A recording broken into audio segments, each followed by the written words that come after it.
So for this next part, I'm going to just very quickly cover some of the technique tips that I have found to be most helpful in the kettlebell exercises that we're going to do, as well as maybe a couple of others.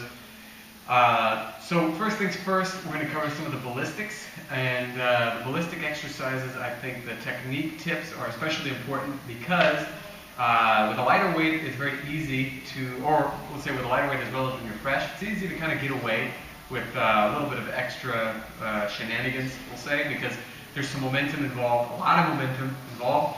So if you don't do it exactly right, not such a big deal. Problem starts when you get a little bit more fatigue, when the weight starts to pile up, or the reps start to pile up. Any issues with your technique start to also show themselves.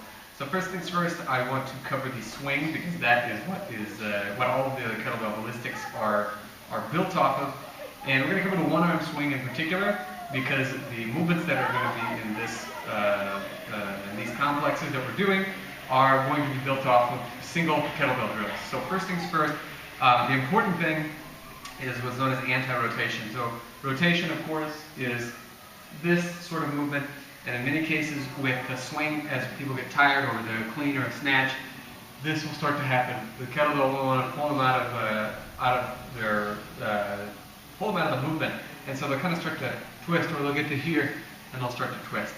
Nothing wrong with twisting, but it's got to be something that you do with intention, and it's, in many cases it's not best to do it with a ballistic kettlebell exercise until you're already quite experienced. So first thing we're going to do with the kettlebell swing, I'm presuming that you already know how to do the rest of it, such as the hip snap and timing and everything like that. So one thing we're going to do to make sure that you're keeping that anti-rotation component is we're going to tap the kettlebell handle at the top. This is also going to show you how to use the other hand to help you with the swing. So the other hand can stay perfectly still if you want, just makes the swing a little bit stiff.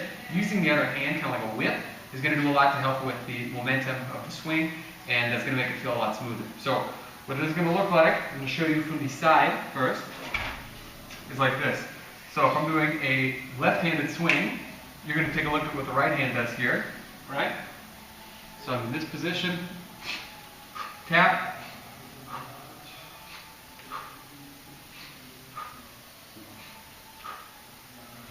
okay, so from the side, you can see that whip-like motion with the other hand. This is something that you'll want to do with all the kettlebell ballistics, particularly, well, I guess only if they're single-sided, but it comes in handy no matter what, because this really helps you to get the proper motion, and this hand does not become dead weight that's just hanging around like this and kind of acting like a parking brake. It makes itself an integral part of the movement. So from the front, what this will look like is this.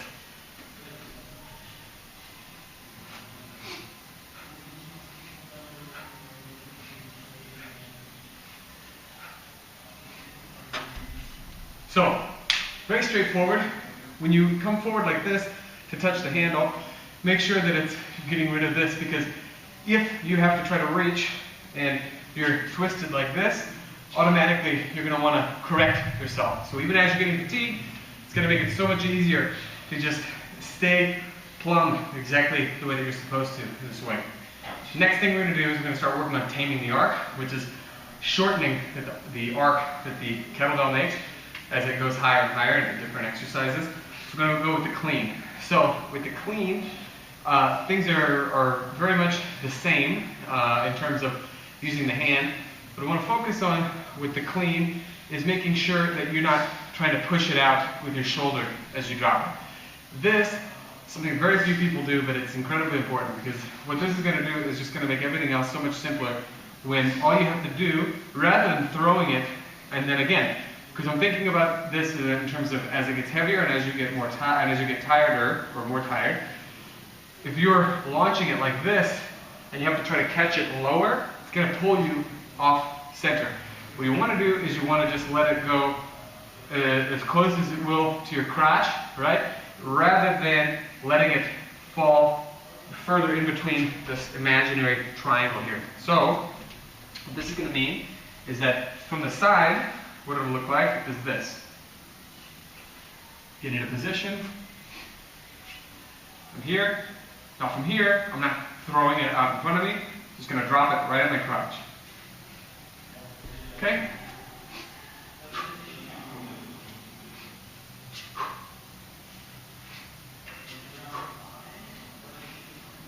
Just like so, right? From the front, what it'll look like, you're going to notice that I don't keep my hand bent. This is another mistake that a lot of people make, and it's possible to tear your bicep. With a lighter weight, less likely, but again, when the weight gets heavier and the reps start piling up, it puts a lot of stress on the bicep if you do not straighten out your elbow. So you need to straighten it out. From the front, what that's going to look like is this.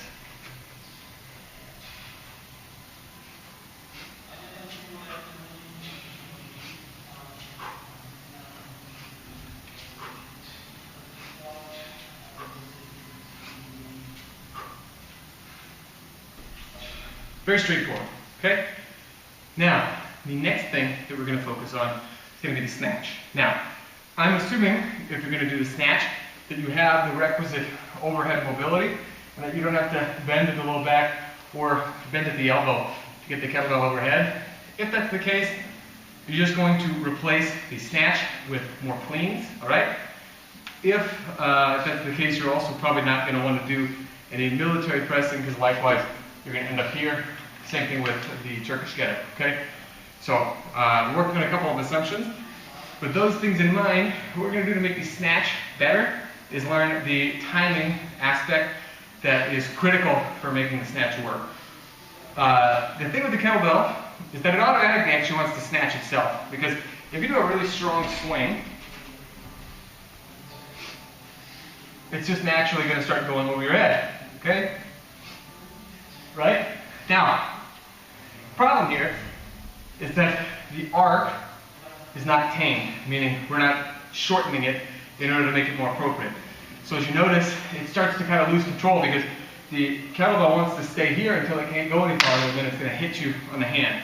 So even though the kettlebell wants to snatch itself, the important part is that you are working on making sure that you do that snatching portion for it, so that when it gets to the top, it lands nice and easily, does not slam into your forearm.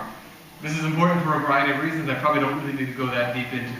So, what we're going to do to learn the timing aspect, even if you're already good at snatches, this is going to do a lot to help them get a lot better. So you can do them heavier, which is awesome, and you can do a lot more reps, which is equally awesome. So, what we're going to do, I'm going to show you from the side. We're going to do what's called a 1-inch punch. And basically, this helps you be able to partner with their hand like this. So what you would do is you're going to keep your hand like this, bend the elbow a little bit, and you punch, okay? So it's like this. This is all the movement is. Just a little punch, like that, okay? So where this comes in handy is, this is going to help you to get the kettlebell to move around your hand so that you can get it to the forearm from this position. You do this little punch, slip your hand underneath. I'm going to show you from the side. It's called the front snatch, something along those lines. And it's a pretty nifty way to make this work for you instead of against you. So, from the side, it's going to look like this.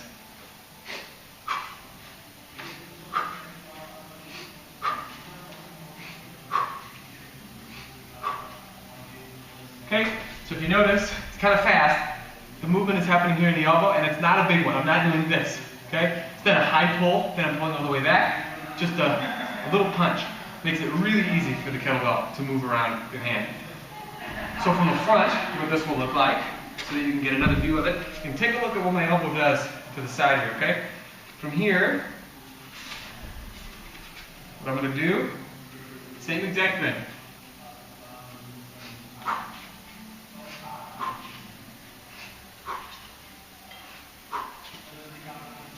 Okay? Simple as that. The way that you build it up into the snatch is quite simple. Remember, kettlebell wants to snatch itself, so it's going to keep going the stronger you're moving your hips. I'm holding back a little bit so that I can get the timing correct for this movement, but as you get more hip engaged, the kettlebell, you're going to be able to do the same drill, going a little higher until you're completely overhead. Okay? So we can do this kind of this elevator snatch until it gets over your head, alright? So, from here, what we do is this.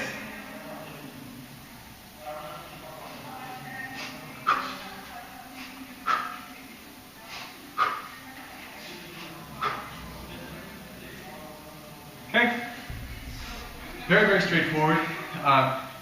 Probably the best drill I know to make the snatch simple as can possibly be. Okay, so test these out. Try these tips as part of your warm-up or on your off days. This is going to help out a lot in making your technique stronger, and it's also going to, by extension, make you quite a bit stronger. So we've gotten the ballistics out of the way. Next, what we're going to do is we're going to start looking at some of the grinds, so stay tuned.